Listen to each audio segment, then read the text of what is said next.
देखिए, चुनावों से पहले ही बागेश्वर उपचुनाव को लेकर सियासत तेज हो गई है। आपको बता दें कि उपचुनाव में बयानबाजी की सियासत देखने को मिल रही है। उपचुनाव में आरोप प्रत्यारोप का दौर शुरू है। दोनों ही पार्टी जीत का दावा कर रहे हैं। उपचुनाव में प्रत्याशियों का प्रचार भी तेज है।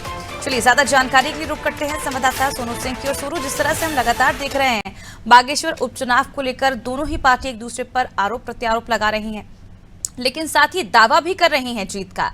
क्या लगता है, जमीनी हकीकत क्या है?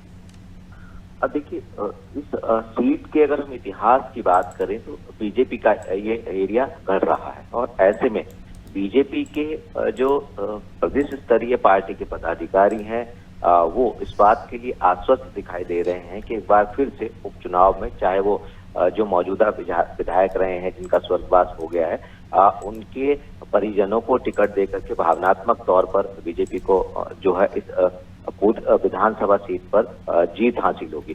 वहीं विपक्षी पार्टी की अगर हम बात करें तो विपक्ष के जो नेता हैं वो रणनीति बना रहे हैं, क्योंकि आने वाले समय में लोकसभा का चुनाव होगा और ऐसे में दोनों ही पार्टी की प्रतिष्ठा से ये उपचुनाव जुड़ा हुआ है।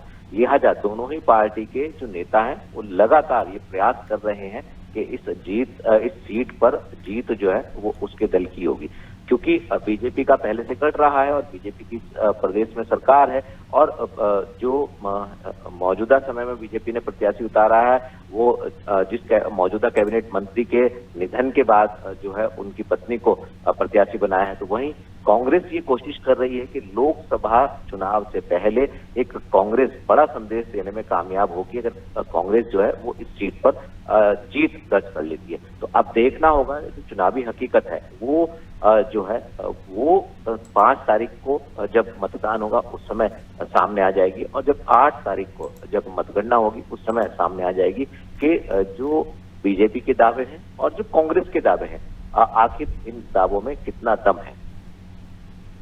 बने रहिए हमारे साथ सोनू, आपसे और जानकारी हम लेंगे। तो बता दें, उत्तराखंड के बागेश्वर विधानसभा सीट को लेकर लगातार सियासत देखने को मिल रही है और दोनों ही पार्टियों की ओर से प्रत्याशियों का ऐलान कर दिया गया है। और ये भी सबसे खास माना जा रहा है कि जो उम्मीदवार है उनमें एक भी क्रिमिनल का केस दर्ज नहीं है, जिसके चलते दोनों ही पार्टी एक दूसरे खुद की पार्टी की जीत का दावा कर रही हैं। और अब चुनाव में प्रत्याशियों के जो प्रचार अभियान है वो भी तेज कर दिए गए हैं। अब देखने वाली बात होगी, जिस तरह से दोनों ही पार्टी दावे कर रही है जीत का, आखिर किस पार्टी पर जनता भरोसा करती है, किस पार्टी पर मुहर लगाती है, वो देखना दिलचस्प होगा।